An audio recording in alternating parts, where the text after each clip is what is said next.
Hello everyone, কেমন আছো তোমরা সবাই? চলে এসেছি নতুন একটা মজাদার ব্লগ নিয়ে। আমি আর আমার বোন এখন খেলবো রান্নাবাটি। আমি রান্নাবাটি খেলছি। এই যে আমাদের রান্নাবাটি জিনিস। আমরা রান্নাবাটিতে পনির রান্না করছি, মানে চিলি পনির। আর বোন যেহেতু পনির খেতে ভালোবাসে আর বাচ্চারা এই সস দিয়ে বানানো খাবারগুলো বেশি পছন্দ করে, তাই বানাচ্ছি। আর ছোট্ট করেই বানাচ্ছি, সে তো বুঝতেই পারছো অল্পই হয়, কিন্তু এটাই আমরা মিলে ঝুলে খাই। কখনো কিন্তু আমি একা খেয়ে ফেলি না, বাড়ির সবাইকে একটু একটু করে হলেও দিই। আর এই রেসিপির ভিডিওটাও আসবে কিছুদিন পর আমার চ্যানেলে। তোমরা কুকিং উইথ ঋতু চ্যানেলটা সাবস্ক্রাইব করে রাখো ভালো ভালো রান্না দেখার জন্যে। তবে মিনি কুকিংয়ে রান্না করতে এত ভালো লাগে কি বলবো। বোনও খুব মজা পেয়ে গেছে, ও ভাবতেই পারেনি সত্যি সত্যি এভাবে রান্না করেও খাওয়া যায়। কারণ ওরা খেলে কাদা মাটি দিয়ে, সেরকম আমরাও ছোটোবেলায় খেলেছি। কিন্তু আমি ছোটো থেকেই মাটির উনানে রান্না করা, স্কুল ছুটি থাকলে এইসব করা আমার একটা হ্যাবিট ছিল, আমার ভালো লাগতো, আমি তখন দিয়ে করে আসতাম। আর ও দেখো না খেতে বসেছে, ওর জন্য ভাত বাড়ছে। আরও বারবার একটু একটু করে পনিরের তরকারিতে আঙুল চুবাচ্ছে আর চেটে চেটে খাচ্ছে, মানে ওর এত ভালো লেগেছে ওইটা। এখানে হাত দিচ্ছে আর একটু একটু করে নিচ্ছে আর চেটে চেটে খাচ্ছে। আর ও তো বলছিল আমি কিচ্ছু খাবো না, আমি ওটা দিয়েই ভাত খেয়ে নেবো। ওটা দিয়ে তো আর ভাত খাওয়া যায় না, তো মা ওকে অন্য তরকারিও দিয়েছে। তো ওটা দিয়েও আমরা চারজনেই খেয়েছি। আর ও যখনই খেতে বসে এই যে ফোনে কী যে দেখে আমি বুঝতে পারি না। ওই পুতুলের বিয়ে হচ্ছে, পুতুলের বাচ্চা হচ্ছে, আইবুড়ো ভাত হচ্ছে, কী সব যে দেখছিল আমি জানি না, আমিও ওর সাথে সাথে দেখছিলাম, ভালোই লাগছিল। তো যাই হোক, এখানে সবাই ভাত খেতে বসেছে দুপুরের দিকে। এই পনিরের তরকারিটা এত ভালো লেগেছে যে ও বারবার বলছিল মাকে গিয়ে এরকম করে বলবো বানাতে, কীভাবে বানাতে হয় আমার মাকে শিখিয়ে দিবি। আর ও অন্য কোনো তরকারি খেতেই চাইছিল না, কিন্তু মা বললো ওইটুকু দিয়ে তো ভাত খাওয়া হয় না, তাই অন্য তরকারি দিয়ে মেখে দিচ্ছি, ওটাও খা এটাও খা। আর ও দেখো তুলে তুলে কিরম করে খাচ্ছে, যেন ও অমৃত খাচ্ছে। আমার তো রিয়াকশান থেকে হাসি পেয়ে যাচ্ছিলো। তারপর খাওয়া দাওয়া করার পর আমরা চলে এসেছি একটু ছাদে। আর ও ছাদে আসার জন্য খালি লাফালাফি করে, ছাদে চল ছাদে চল। ছাদে তো যাওয়াই হলো না, বাড়ি চলে যাবো কালকে এরকম করছিল। তো সেই কারণে ওকে একটু ছাদে নিয়ে আসলাম, রোদের মধ্যে তাকানো যাচ্ছে না। তো কোনো রকম ছাদে এসে আমরা একটু এদিক আর ওদিক, কী আর করবো, রোজ তো একই জিনিস, গাছপালা দেখা ছাড়া আর নিজেদের ছবি তোলা ছাড়া আর কি আছে। ও বলছিলো চল এইখানে আমরা ভিডিও করি, কিন্তু এখানে লোক তোলা আসলে কী করবি। আমি আরও নকশা করছিলাম, ফোন নিয়ে গোল গোল ঘুরছিলাম, আর ও ওদিকে ডান্স দিচ্ছিলো। তো আমরা ওই ব্রিজ পার করে যেই ছাদটা, ওই ছাদে গিয়ে ভিডিও করব, তোমরা দেখো। ছাদে যদি 5টা এরকম সময় আসা যায় তাহলে ভালো, রোদটা বেশি থাকে না, তো গায়ে রোদ কম লাগে। যতই শীতকাল হোক, রোদ পড়লে গায়ে একদম গা যেন জ্বলে যাচ্ছে। আর এখানে ও বলছিল চল চল তুই আজকে আগে ব্রিজ পার হবি, আমি বলছিলাম না না, আগে তুই যা আস্তে আস্তে, আমি তোর পিছনে আসছি, তুই না আমার বড় দিদি। বলছে ধুর বোকা, তুই তো বড়। এখানে ব্রিজ পার হয়ে ও পাশে যাচ্ছে, আমি ওকে বারণ করেছিলাম যে আজকে আর ও পাশে যেতে হবে না, আগের দিন তো ঘুরে গেলি, কিন্তু ওর কথা আমাকে যেতেই হবে। আর ওই ছাদে বসে আমরা নাকি ভিডিও করবো, মানে ও নাচানাচি করবে। আমি বলছি ঠিক আছে চল দেখি কি নাচানাচি করিস তুই। তারপরে এই ছাদে এসে দেখলাম কোনো লোক নেই। আর এই ভর দুপুরবেলায় লোক আসে নাকি যে এখন লোক থাকবে? আমরাই দুজন পাগল, তাই পাগলের মতো রোদের মধ্যে ঘুরছি। একে তো কালো, আরও কালো হওয়ার জন্য এসেছি দুজনে। এবার তো ছিলাম ইনস্টাগ্রামের কিছু ভিডিও করে রাখবো, কিন্তু লোকজন আসে নাকি সেই ভয়ে আমার লজ্জাই লাগছিল যে এখানে এরকম নাচবো। তো যাই হোক, ও আমাকে জোর করছিল বলে আমরা ভুজুং ভাজুং নাচ দিচ্ছিলাম, মানে কি বলবো, এখানে কী গান হচ্ছে আমরা তাও শুনতে পাচ্ছিলাম না, কারণ অতটা দূরে নাচছিলাম। তো যাই হোক, মজা হয়েছে। আজকে ও বাড়ি চলে যাবে, তো সেই কারণে সন্ধ্যাবেলা ও রেডি হয়েছে, আমি ঘুমাচ্ছিলাম। ঘুম থেকে উঠে আমিও রেডি হলাম যে হ্যাঁ ও বাড়ি যাবো, ওর সাথে আমিও যাই, চিনির সাথে একটু দেখা করে আসি। আর ওদের ওখানে নাকি ধনকুবেরের পুজো হচ্ছে, সেটাও তোমাদের সাথে শেয়ার করতে পারবো, তাই চলে যাচ্ছে এখন স্কুটি করে আমরা মামার বাড়ি। ইদানিং আমার রাতে একদমই ঘুম হচ্ছে না, মানে ঘুম পাচ্ছেই না, ঘুমাতেই চেষ্টা করলেও ফোন রেখে দিয়ে ঘুমই আসছে না। আর দিনের বেলা আমার খালি ঘুম পায়, সকালে উঠতে ইচ্ছা করে না, দুপুরে শুলেই ঘুমিয়ে পড়ি, কেন আমি জানি না। যাই হোক, সেই কারণেই সন্ধে অবধি ঘুমাচ্ছিলাম আমি। আর তারপরে উঠে আমি বোনের সাথে চলে যাচ্ছি মামার বাড়ি।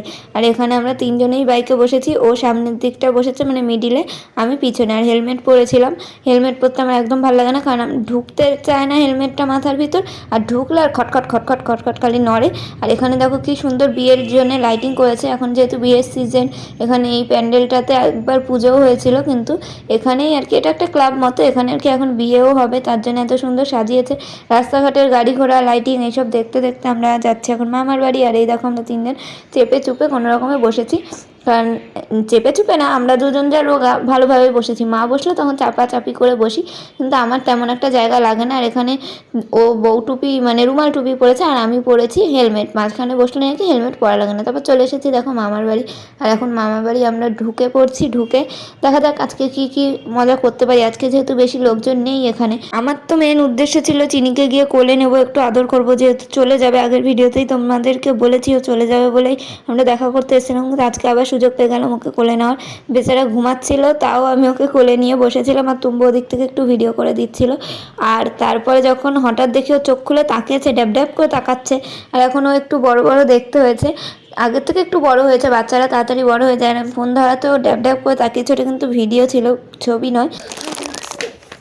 খুব তো ঘুরাচ্ছিস আরে খুব ঘুরে আসছিস শুধু নাচে আর এমনি আসল জায়গায় নাচে না, যদি নাচতে বলি তখন নাচে।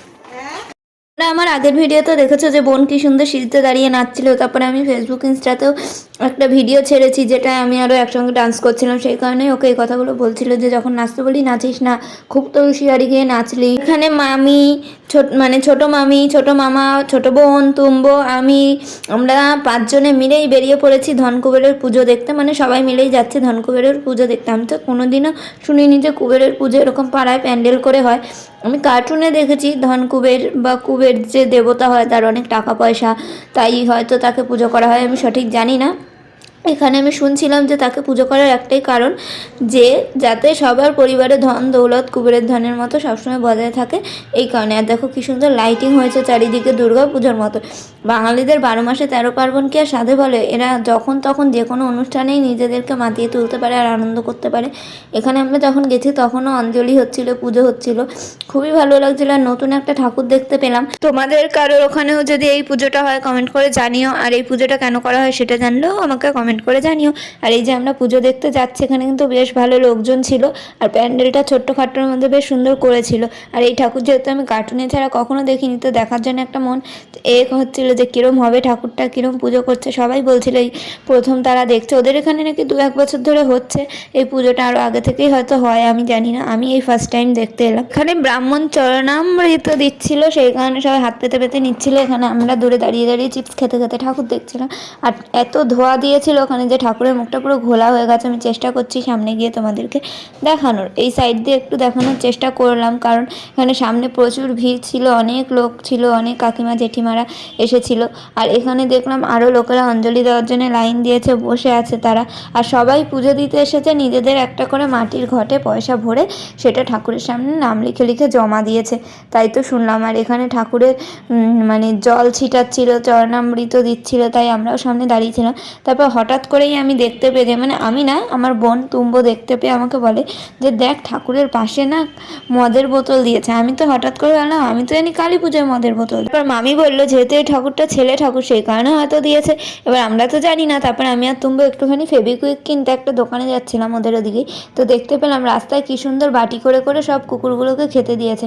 আমি তাই ওকে জিজ্ঞেস করছিলাম এগুলো কারা দেয়, সরকার থেকে নাকি কোনো মানুষও? বললো সরকার থেকে দেবে তাহলেই হয়েছে, এগুলো তো একজন মহিলা দেয়, তার বাড়িতেও কুকুর আছে। নিজের এলাকার কুকুর পশু পাখি বিড়াল যেই হোক না কেন তাদেরকে সেবা করলে নিজের মনটাও কত ভালো লাগে। আর ওরাও সব সময় কুকুরদের সেবা করলে, তুমি কখনো বিপদে পড়লে রাতের অন্ধকারে, কুকুররা কিন্তু সবার আগে ছুটে আসে, মানুষ ছুটে না আসলেও। মানুষের থেকে কুকুর বিড়াল পশু পাখি অনেক ভালো, ওদের সাথে একবার বন্ধুত্ব করে দেখোই না আর মানুষের সাথে মিশতেই মন চাইবে না। মানুষরা স্বার্থপর, নিজেদের স্বার্থ পুড়িয়ে গেলে চলে যায়। ওদেরকে তুমি একটু ভালোবাসা দাও, খাবার দাবার দাও, যত্ন দাও, ওরাও দেখবে তোমার সঙ্গেই সবসময় থাকবে, তোমার কথা মনে রাখবে। মানুষ তো সব কিছু ভুলে যায়। তারপর বাড়ি এসে দেখলাম দিদার ঘরে এখানে সবাই গসিপ বসিয়েছে, জানি না কেন ফোনে গোলা গোলা দেখাচ্ছিল। ফোনটা পুরনো হয়ে গেছে তো কখন কি কাণ্ড করে সে বোঝা মুশকিল। তাই মোছার চেষ্টাও করলাম কিন্তু হচ্ছিল না। তারপর দেখলাম এখানে চিনি এসেছে, আমাদের ছোট্ট চিনি, আর ওকে ফেলে যেতে ইচ্ছা করছিল না, মনে হচ্ছিল বাড়ি নিয়ে যাই, চলেই যাবে কালকে, আর কি করা যাবে। শুক্রবার দিন ওদের বাড়ি চলে যাওয়ার কথা, দিন ও দাদুর বাড়িতে থাকলো, মানে জন্মের পর থেকে হট করে চলে যাবে, ওদেরও কতটা খারাপ লাগবে। আমরা তো দূর থেকে দেখছি শুধুমাত্র। সবাই চিনিকে খুব মিস করবে। ছোট্ট একটা বাচ্চা বাড়িতে থাকলে হট করে চলে গেলে তার গায়ের গন্ধ, তাকে খাওয়ানো দুধের গন্ধ, তার বাথরুমের গন্ধ, সব কিছুই ওই বাচ্চাটার কথা মনে করিয়ে দেবে। তো যাই হোক, আমাদের খুবই খারাপ লাগছিল, কিন্তু কি করা যাবে, সারা জীবন তো এখানে থাকা যায় না। এই চিনির জন্য প্রে করো ও যেন সুস্থ থাকে, ভালো থাকে। আর আজকের ভিডিওটা ভালো লাগলে লাইক কমেন্ট শেয়ার সাবস্ক্রাইব করে দিও। সবাই ভালো থেকো, সুস্থ থেকো, টাটা।